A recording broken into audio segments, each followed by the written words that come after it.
राधे राधे दोस्तों। आज का विषय कोई साधारण चर्चा नहीं है। यह हर उस आंख का आंसू है जो हर दुख में गिरता है। आज हम उस प्रश्न की गहराई में उतरेंगे जो इंसान को भीतर से खोखला कर देता है। जब विपत्ति आती है तो हम अपनी फूटी किस्मत को ही दोष क्यों देते हैं।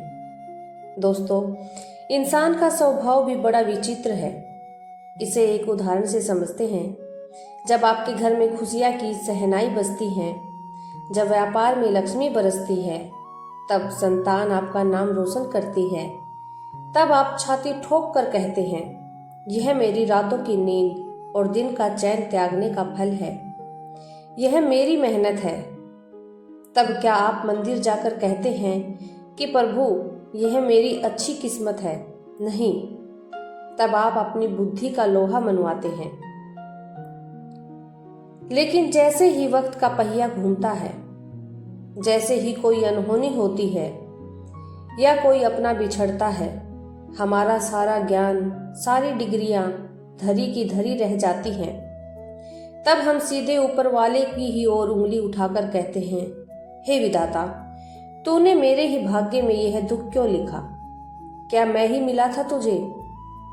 विचार कीजिए, सुख हमारा पुरुषार्थ बन जाता है और दुख हमारी बदकिस्मती। यह दोहरापन ही हमारे दुखों की जड़ है। आइए, क्यों देते हैं हम अपनी किस्मत को दोष? इसके भी 3 कड़वे सच हैं। मेरे प्यारे दोस्तों, इसके पीछे हमारी आत्मा की कमजोरी और मन की चालाकी छिपी है, जिसमें सबसे पहले आता है अहंकार। अगर हम स्वीकार कर ले कि यह विपत्ति हमारे गलत फैसलों, हमारे आलस्य और हमारी किसी भूल का परिणाम है, तो हमारा मैं, जो ईगो है, वो मर जाएगा।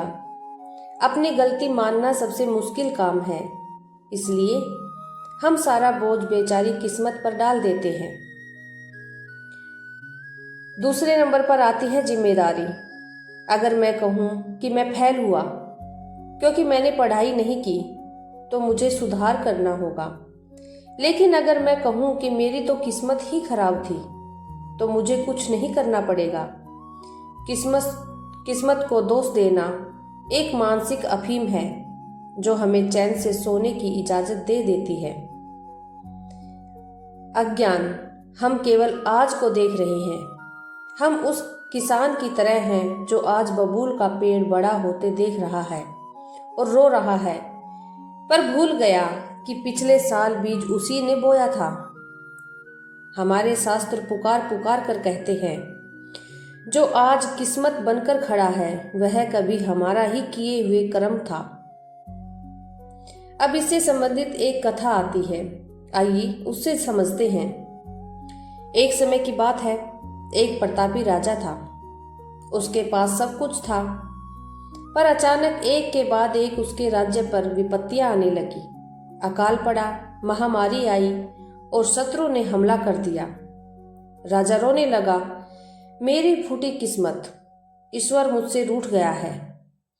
वह एक फकीर के पास गया और अपनी किस्मत बदलने की भीख मांगने लगा।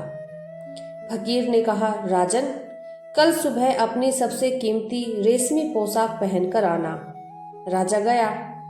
फकीर ने उस पोशाक में एक छोटा सा छेद कर दिया और पूछा, क्या यह छेद किस्मत ने किया? राजा बोला, नहीं महाराज, यह तो आपने किया। फकीर ने फिर उस छेद को खींचकर बड़ा कर दिया और कहा, राजन, विपत्ति वह छोटा सा छेद है जो प्रारब्ध से आता है, लेकिन उसे कोस कोस कर रो रो कर फाड़ना और बड़ा करना यह तुम्हारा काम है।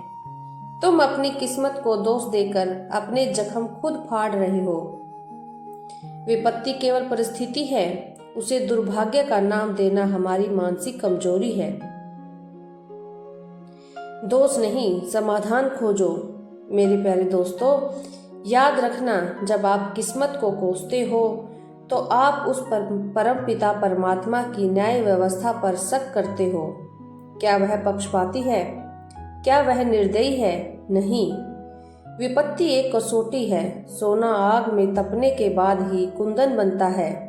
विपत्ति आती है आपको यह बताने की आपके भीतर अभी कितनी ताकत बाकी है। तुलसी भरोसे राम के निर्भय होकर सोए, अनहोनी होनी नहीं, होनी हो सो होए।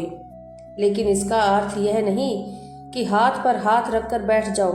हाथ की रेखाएं भी उंगलियों के पीछे होती है, जिसका अर्थ है भाग्य से पहले कर्म आता है।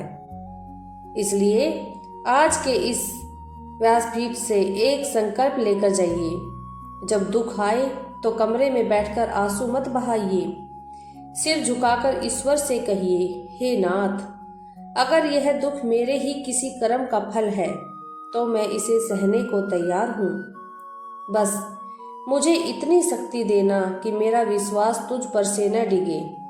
किस्मत के लिखे को कोई मिटा नहीं सकता, लेकिन हरि नाम और सत्कर्म उस कड़वे फल को शहद जैसा मीठा बनाने की ताकत जरूर रखते हैं। किस्मत के पन्ने को रोकर गीला मत करो, उसे पुरुषार्थ की स्याही से सुनहरा लिखो।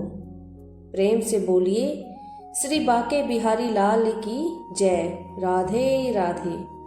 मेरे प्यारे दोस्तों, यदि आज की इस कथा ने आपके हृदय को छुआ हो तो इस संदेश को उस व्यक्ति तक जरूर पहुंचाएं जो आज टूट चुका है।